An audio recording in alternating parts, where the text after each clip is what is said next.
नमस्कार दोस्तों, प्रणाम, पहला का आशीर्वाद। कैसे हैं आप लोग?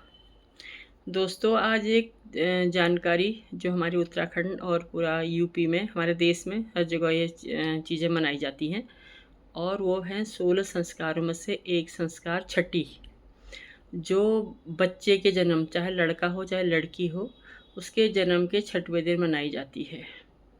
और ये प्रथा राम जी के जन्म से ही शुरू हुई है।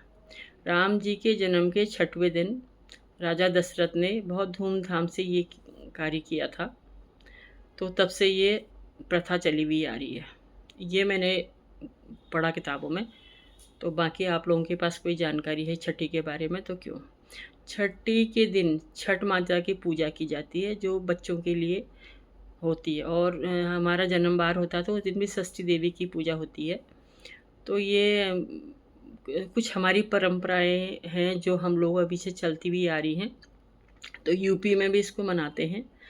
और छठवें दिन बच्चे को सूर्य भगवान के भी दर्शन कराए जाते हैं और नहला धुला करके उसको काजल लगा करके, और कहीं नजरिया होता है काले रंग का, उसको लगा करके और उसको सूर्य के दर्शन भी कराए जाते हैं।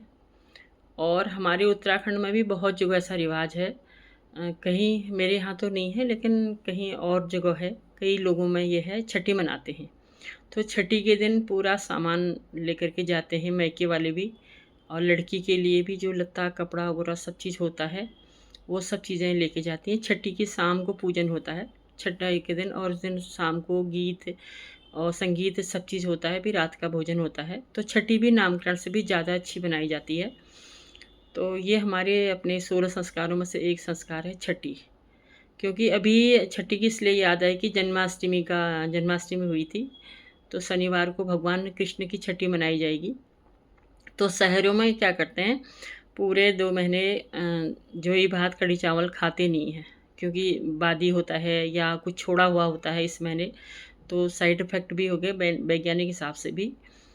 तो अभी जन्माष्टमी में भगवान कृष्ण की जो छठी पूजन हो जाएगा, और उस दिन कढ़ी चावल का भोग लगेगा, क्योंकि विष्णु भगवान को तो पीली चीज़ों का ही भोग लगता है। तो वो कढ़ी और चावल दोनों को मिक्स करके पीला रंग बना देते हैं, तो उसका भोग लगता है। तो उसी दिन से शहरों में कढ़ी खाना शुरू कर देते हैं। हमारे पहाड़ों में तो हमेशा खाते रहते हैं, कोई परहेज़ नहीं होता है। लेकिन शहरों में इसी दिन पे भगवान को भोग लगा करके, चढ़ा करके उनको, फिर उसके बाद ये लोग ग्रहण करके फिर शुरू कर देते हैं। तो यूपी में भी मैंने देख रखा है, यूपी में भी छठी पूजन होता है, बहुत बड़े तबके से होता है। तो ये लोग भी उस दिन पूरे पकवान पकाते हैं, खिलाते पिलाते हैं, बहू बेटियों को बुलाते हैं, और बहुत धूम धड़ाके से होता है। पहला ये होता है, उसके बाद नामकरण का, फिर उसके बाद इस दिन बहुत अच्छी तरह होता है। और महावर लगाती है महिलाएं। महिला जो जिसका जच्चा होती है, जिसका बच्चा हुआ होता है, उसके लिए विशेषकर होता है, और उसके बच्चे के लिए ये होता है। और षष्ठी देवी की पूजा भी तभी की जाती है। तो और एक ये भी है, दूसरा भी है कि भई इतने दिन तक बच्चा रहता, तो उसको थोड़ा विटामिन डी भी दिखाना होता है, धूप दिखाना होता है। आजकल तो बच्चों को जॉन्डिस हो जा रहा है, तो डॉक्टर कहते हैं कि सुबह-सुबह की जो धूप होती है वो ज़रूर दिखाना।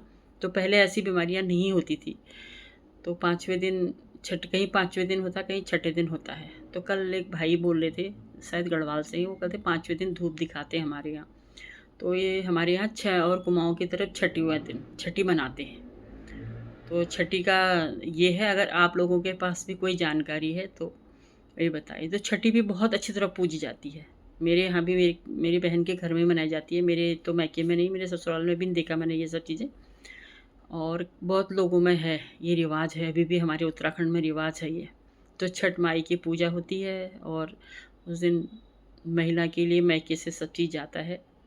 और छठी का बड़ा धूमधाम से शाम को बिल्कुल वही नामकरण की तरह होता है। बहुत अच्छा लगता है, आज छठी पूजी तो बड़ा खुश होते हैं। तो आप लोगों को भी कोई जानकारी है तो बताइए। बोलिए छठी मैया की जय। आपके पास भी कोई जानकारी है तो कृपया इसके बारे में ज़रूर बताएं।